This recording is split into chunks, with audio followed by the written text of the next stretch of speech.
वसई विरार शहराला पाणीपुरवठा करणाऱ्या मासवण येथील उदंचन केंद्रातील वीज पुरवठा सतत खंडित होत असल्याने पाणीपुरवठ्यावर त्याचा परिणाम होत आहे। यासाठी येथील वीज वाहक तारा संरक्षित करण्याचा प्रस्ताव आहे। मात्र अद्याप हे काम झाले नसल्याने येत्या पावसाळ्यात वीज पुरवठा खंडित होऊन पाणीपुरवठा ठप्प होण्याची मोठी समस्या निर्माण होणार आहे। मागील आठवड्यात MMRDAच्या सूर्या पाणी प्रकल्प योजनेतील कवडास येथील जलशुद्धीकरण प्रकल्पातील रोहित्र नादुरुस्त झाल्याने शहराला होणारा 140 दशलक्ष लिटर्स पाणी पुरवठा ठप्प झाला होता। आठवडाभर वसई विरार शहराला पाणी टंचाई भेडसावत होती। दुसरीकडे सूर्या प्रकल्पाच्या 200 दशलक्ष लिटरच्या जुन्या योजनेलाही सतत वीज पुरवठा खंडित होण्याची समस्या भेडसावत असते।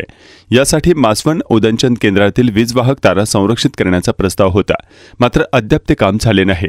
वसई विरार शहराला सूर्या धरण टप्पा क्रमांक 1 आणि 3 मधून एकूण 200 दशलक्ष लिटर, उसगाव 20, पेल्हार 10 असा एकूण 230 दशलक्ष, तर MMRDAच्या योजनेतून 140 दशलक्ष लिटर्स पाणी पुरवठा केला जातो। त्यापैकी सर्वाधिक म्हणजे 200 दशलक्ष लिटर्स पाणी हे सूर्या प्रकल्पातून उचलले जाते।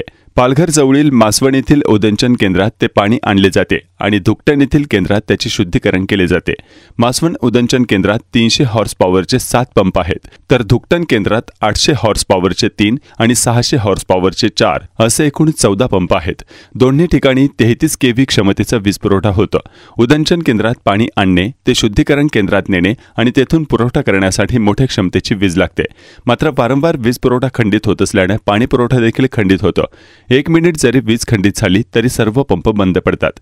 एक पंप पुन्हा सुरू होण्यासाठी 15 मिनिटांचा काळ लागतो। त्यामुळे पाणी पुरवठा बराच काळ खंडित होतो आणि पुढील पाणी पुरवठा देखील अनियमित दाबाने होत असतो। सूर्या प्रकल्पाला वीज पुरवठा करणाऱ्या 4.5 किलोमीटर लांबीच्या या वीज वाहक तारा आहेत, त्या जंगलातून येतात। त्यामुळे विविध नैसर्गिक आणि अन्य तांत्रिक कारणामुळे वीज पुरवठा खंडित होत राहतो। यासाठी पाणी प्रकल्पाच्या सर्व वीजवाहक तारा या प्लास्टिकच्या आच्छादनाने म्हणजेच कोर कंडक्टर संरक्षित करण्याचा प्रस्ताव आहे, मात्र अद्याप हे काम झाले नाही। परिणामी येत्या पावसाळ्यात वीज पुरवठा खंडित होऊन पाणी पुरवठा बंद होण्याचे संकट कायम आहे।